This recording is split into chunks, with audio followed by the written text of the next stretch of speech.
Hello, members of the Paleo Hangout. Anything I say in this video can be debunked and could very well be wrong. Today in my first video, I will be talking about the biggest theropod of Antarctica, the one and only Cryolophosaurus Ellioti.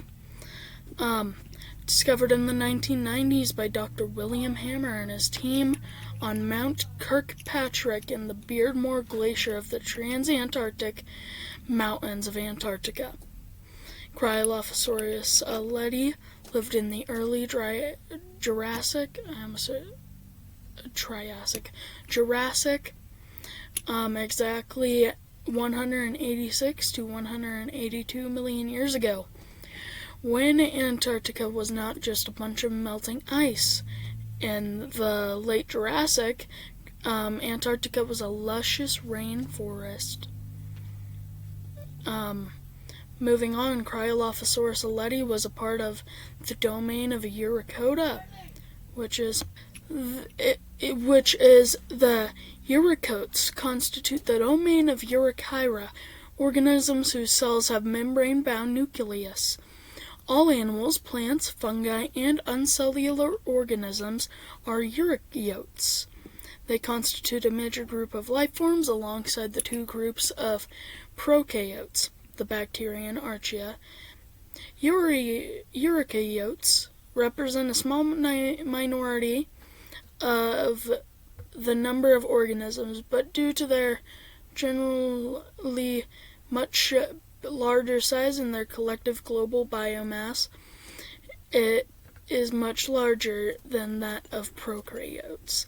That was a small snippet of a Wikipedia article that will be sourced in my sources in the description. Cryolophosaurus Ellioti was a part of the kingdom Animalia.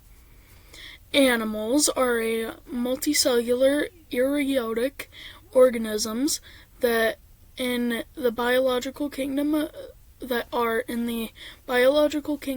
Animalia.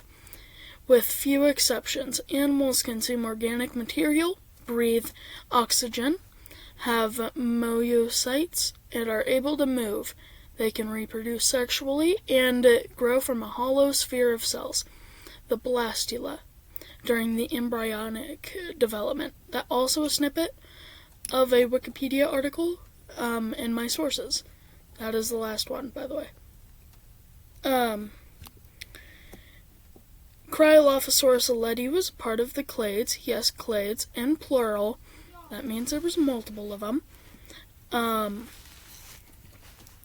I'll go through each of them. The first one is Dinosauria, which is, dinosaurs. I believe that's obvious.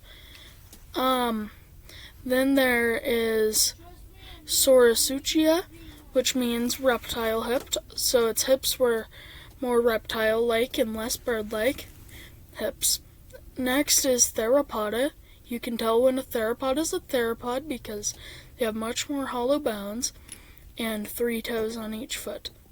There is finally Neotheropoda, which means Cryolophosaurus Ellioti was an evolved version of a coelophysid that survived the Triassic-Jurassic extinction. Those are the clades. Cryolophosaurus Ellioti was estimated to be the average size of 6 to 7 meters long, aka 20 to 23 feet long, and weighed 350 to 456 kilograms. It is estimated on average to be 6 to 7 meters long, aka 20 to 23 feet long, and weighed... I just read that again, I'm sorry. The biggest estimations were done in 2016 by Manila Perez and Dr. Limadira. They estimated that Cryolophosaurus Ellioti was 7.7 meters long at 25.3 feet long, and 780 kilograms, aka 1,720 pounds, just under 1 ton. So Cryolophosaurus means cold crest lizard because the unique crest on its head. And it lived in Antarctica. So see you all next week. The next video will be about arthropoda, the car-sized centipede. Bye.